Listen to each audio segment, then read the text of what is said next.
C'est vous? Je ne vous avais pas entendu arriver. Approchez, voyageurs. Le barde vous convie au coin du feu. Ensemble, ouvrons les pages des enfants du Captain Grant de Jules Verne. Chapitre 2. Les trois documents. Ces morceaux de papier, à demi détruits par l'eau de mer, laissaient apercevoir quelques mots seulement. Restes indéchiffrables de lignes presque entièrement effacées. Pendant quelques minutes, Lord Glenarvan les examina avec attention. Il les retourna dans tous les sens, il les exposa à la lumière du jour. Il observa la moindre trace d'écriture respectée par la mère. Puis il regarda ses amis, qui le considéraient d'un œil anxieux. Il y a là 3 documents, dit-il. 3 documents distincts, vraisemblablement. 3 copies du même document, traduits en 3 langues, l'un anglais, l'autre français, le troisième allemand. Les quelques mots qui ont résisté ne me laissent aucun doute à cet égard. Mais au moins ces mots présentent-ils un sens demanda Lady Glenarvan. Il est difficile de se prononcer, ma chère Helena. Les mots tracés sur ces documents sont fort incomplets. Peut-être se complètent-ils l'un par l'autre, dit le major. Cela doit être, répondit John Mangles. Il est impossible que l'eau de mer ait rongé ces lignes précisément aux mêmes endroits, et en rapprochant ces lambeaux de phrases, nous finirons par leur trouver un sens intelligible. C'est ce que nous allons faire, dit Lord Glenarvan, mais procédons avec méthode. Voici d'abord le document anglais. Ce document présentait la disposition suivante. 62, Brig, Go, Sink, Stra, Aland, Skip, Gr, That Monet, Offlong, End, Sistance, Lost. Voilà qui ne signifie pas grand-chose, dit le major d'un air désappointé. Quoi qu'il en soit, répondit le capitaine, c'est là du bon anglais. Il n'y a pas de doute à cet égard, dit Lord Glenarvan. Les mots sink, aland, that and lost sont intacts. Skip forme évidemment le mot skipper, et il est question d'un sieur Gr, probablement le capitaine d'un bâtiment naufragé. Ajoutons, dit John Mangles, les mots monet et sistance, dont l'interprétation est évidente. Eh, mais c'est déjà quelque chose, cela, répondit Lady Helena. Malheureusement, répondit le major, il nous manque des lignes entières. Comment retrouver le nom du navire perdu, le lieu du naufrage? Nous les retrouverons, dit Lord Edward. Cela n'est pas douteux, répondit le major, qui était invariablement de l'avis de tout le monde. Mais de quelle façon? En complétant un document par l'autre. Cherchons donc, s'écria Lady Helena. Le second morceau de papier, plus endommagé que le précédent, n'offrait que des mots isolés et disposés de cette manière. 7 Juni, Glas, 2, Atrossen, Kraus, bringt Ihnen. Ceci est écrit en allemand, dit John Mangles, dès qu'il eut jeté les yeux sur ce papier. Et vous connaissez cette langue, John demanda Glenarvan. Parfaitement, votre honneur. Eh bien, dites-nous ce que signifient ces mots. Le capitaine examina le document avec attention et s'exprima en ces termes. D'abord, nous voilà fixés sur la date de l'événement. 7 Juni veut dire 7 juin. Et en rapprochant ce chiffre des chiffres 62 fournis par le document anglais, nous avons cette date complète. 7 juin 1862. Très bien, s'écria Lady Helena. Continuez, John. Sur la même ligne, reprit le jeune capitaine, se trouva le mot glace, qui est rapproché du mot go, fourni par le premier document, donne Glasgow. Il s'agit évidemment d'un navire du port de Glasgow. C'est mon opinion, répondit le major. La seconde ligne du document manque tout entière, reprit John Mangles. Mais sur la troisième, je rencontre 2 mots importants. Zwei, qui veut dire 2, et Atrossen, ou mieux, Matrosen, qui signifie matelot en langue allemande. Ainsi donc, Lady Helena, il s'agirait d'un capitaine et de 2 matelots? C'est probable, répondit Lord Glenarvan. J'avouerai à votre honneur, reprit le capitaine, que le mot suivant, grouse, m'embarrasse. Je ne sais comment le traduire. Peut-être le troisième document nous le fera-t-il comprendre. Quant aux 2 derniers mots, ils s'expliquent sans difficulté. Bringt ihnen signifie portez-leur secours, portez-leur. Et si on les rapproche du mot anglais, situé comme eux sur la 7e ligne du premier document, je veux dire du mot assistance, la phrase portez leur secours se dégage toute seule. Oui, portez leur secours, dit Glenarvan. Mais où se trouvent ces malheureux? Jusqu'ici, nous n'avons pas une seule indication du lieu et le théâtre de la catastrophe est absolument inconnu. Espérons que le document français sera plus explicite, dit Lady Helena. Voyons le document français, répondit Glenarvan. Et comme nous connaissons tous cette langue, nos recherches seront plus faciles. Voici le facsimilé exact du troisième document. 3 A, Tania, Goni, Austral, Abord, Contine, Pr, Cruel, Indi, Jeté, Ongi et 37 degrés 11 minutes, Latte. Il y a des chiffres, s'écria Lady Helena. Voyez, messieurs, voyez. Procédons avec ordre, dit Lord Glenarvan, et commençons par le commencement. Permettez-moi de relever un à un ces mots épars et incomplets. Je vois d'abord, dès les premières lettres, qu'il s'agit d'un trois-mâts, dont le nom, grâce aux documents anglais et français, nous est entièrement conservé, le Britannia. Des deux mots suivants, Goni et Austral, le dernier seul a une signification que vous comprendrez tous. Voilà déjà un détail précieux, répondit John Mangles. Le naufrage a eu lieu dans l'hémisphère austral. C'est vague, dit le major. Je continue, reprit Glenarvan. Ah, le mot abord, le radical du verbe aborder. Ces malheureux ont abordé quelque part. Mais où? Contine, contine. Est-ce donc sur un continent? Cruel? Cruel! S'écria John Mangles. Mais voilà l'explication du mot allemand Kraus. Grausam. Cruel. Continuons, continuons, dit Glenarvan, dont l'intérêt était violemment surexcité à mesure que le sens de ces mots incomplets se dégageait à ses yeux. Indi, s'agit-il donc de l'Inde où ces matelots auraient été jetés? Que signifie ce mot ongi? Ah, longitude. Et voici la latitude, 37 degrés 11 minutes.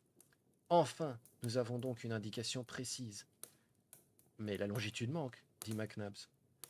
On ne peut pas tout avoir, mon cher major, répondit Lord Edward. Et c'est quelque chose qu'un degré exact de latitude. Décidément, ce document français est le plus complet des trois. Il est évident que chacun d'eux était la traduction littérale des autres, car ils contiennent tous le même nombre de lignes. Il faut donc maintenant les réunir, les traduire en une seule langue et chercher le sens le plus probable, le plus logique et le plus explicite. Est-ce en français, demanda le major, en anglais ou en allemand que vous allez faire cette traduction? En français, répondit Glenarvan, puisque la plupart des mots intéressants nous ont été conservés dans cette langue. Votre honneur a raison, dit John Mangles.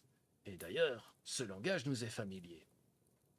C'est entendu. Je vais écrire ce document en réunissant ces restes de mots et ces lambeaux de phrases, en respectant les intervalles qui les séparent, en complétant ceux dont le sens ne peut nous être douteux, puis nous comparerons et nous jugerons.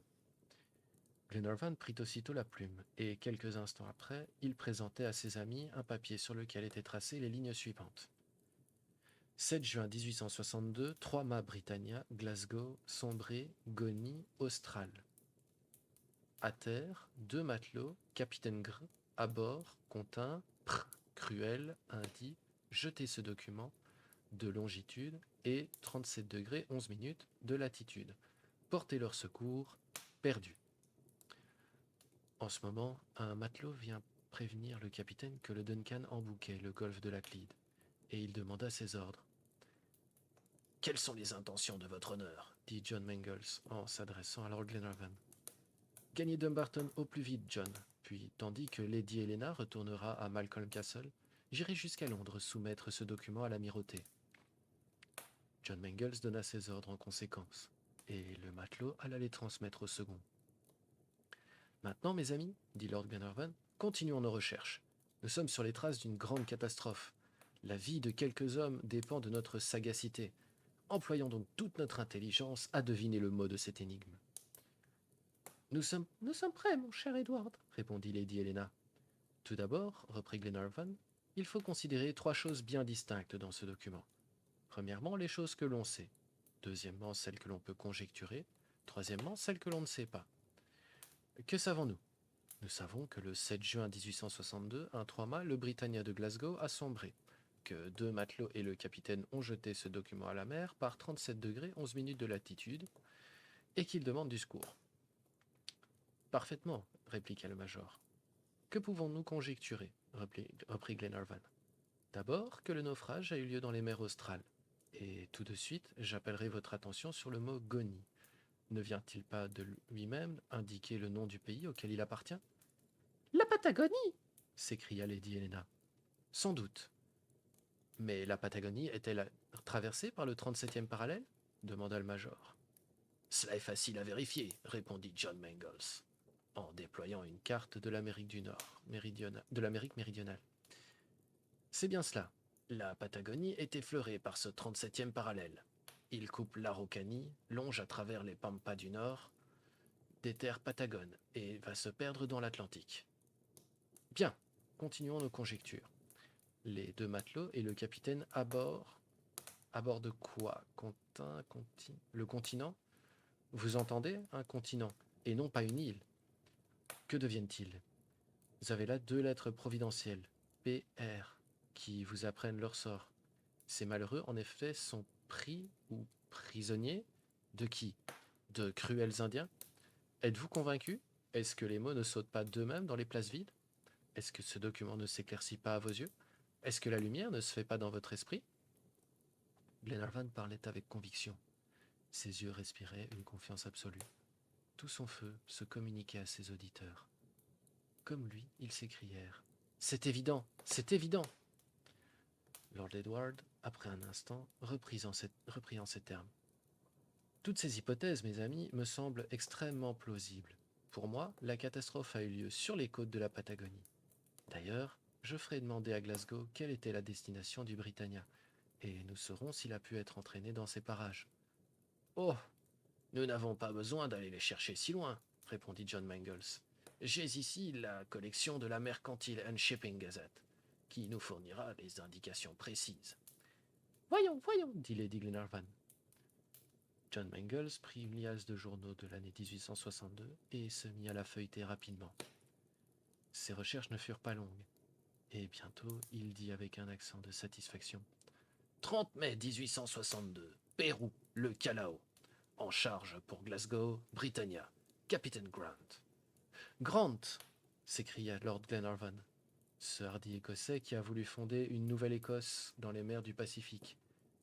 Oui, répondit John Mangles, celui-là même qui, en 1861, s'est embarqué à Glasgow sur le Britannia et dont on n'a jamais eu de nouvelles. Plus de doute, dit Glenarvan, c'est bien lui. Le Britannia a quitté le Callao le 30 mai et le 7 juin, 8 jours après son départ, il s'est perdu sur les côtes de la Patagonie. Voilà son histoire tout entière dans ces restes de mots qui nous semblaient indéchiffrables. Vous voyez, mes amis, que la part est belle des choses que nous pouvions conjecturer. Quant à celles que nous ne savons pas, elles se réduisent à une seule, au degré de longitude qui nous manque. Il nous est inutile, répondit John Mangles, puisque le pays est connu. Et avec la latitude seule, je me chargerai d'aller droit au théâtre du naufrage. Nous savons tout alors, dit Lady Glenarvan. Tout, ma chère Helena. Et ces blancs que la mer a laissés entre les mots du document, je vais les remplir sans peine, comme si j'écrivais sous la dictée du capitaine Grant. Aussitôt, Lord Glenarvan reprit la plume, et il rédigea sans hésiter la note suivante. Le 7 juin 1862, le 3-mâts Britannia de Glasgow a sombré sur les côtes de la Patagonie dans l'hémisphère austral. Se dirigeant à terre, 2 matelots et le capitaine Grant vont tenter d'aborder le continent, où ils seront prisonniers de cruels Indiens. Ils ont jeté ce document par degré de longitude et 37 degrés 11 minutes de latitude. Portez leur secours, ou ils seront perdus. Bien, mon cher Edward, dit Lady Helena. Et si ces malheureux revoient leur patrie, c'est à vous qu'ils devront ce bonheur. Et ils la reverront, répondit Glenarvan. Ce document est trop explicite, trop clair, trop certain pour que l'Angleterre hésite à venir au secours de 3 de ses enfants abandonnés sur une côte déserte. Ce qu'elle a fait pour Franklin et tant d'autres, elle le fera aujourd'hui pour les naufragés du Britannia. Mais c'est malheureux, reprit Lady Helena, ont sans doute une famille qui pleure leur perte. Peut-être ce pauvre capitaine Grant a-t-il une femme, des enfants? Vous avez raison, ma chère lady, et je me charge de leur apprendre que tout espoir n'est pas encore perdu. Maintenant, mes amis, remontons sur la dunette, car nous devons approcher du port. En effet, le Duncan avait forcé de vapeur, et il longeait en ce moment les rives de l'île de la Brute, qui laissait Rothsay sur tribord, avec sa charmante petite ville couchée dans sa fertile vallée. Puis il s'élança dans les passes rétrécies du golfe, évolua devant Greenock, et à 6 heures du soir, il mouillait au pied du rocher basaltique de Dumbarton, couronné par le célèbre château de Wallace, le héros anglais. Là, une voiture attelée au poste attendait Lady Helena pour la reconduire à Malcolm Castle avec le major McNabbs. Puis Lord Glenarvan, après avoir embrassé sa jeune femme, s'élança dans l'express du railway de Glasgow. Mais avant de partir, il avait confié à un agent plus rapide une note d'importance. Et le télégraphe électrique, quelques minutes après, apportait aux Times et au Morning Chronicle un avis rédigé en ces termes. Pour renseignements sur le sort du 3-mâts Britannia de Glasgow, Capitaine Grant s'adressait à Lord Glenarvan, Malcolm Castle, Luss, comté de Dumbarton, Écosse. Le barde referme son livre. Merci, compagnons de route, d'avoir partagé Les Enfants du Capitaine Grant, chapitre 2. Rejoignez-moi bientôt pour la suite de l'aventure. À très bientôt.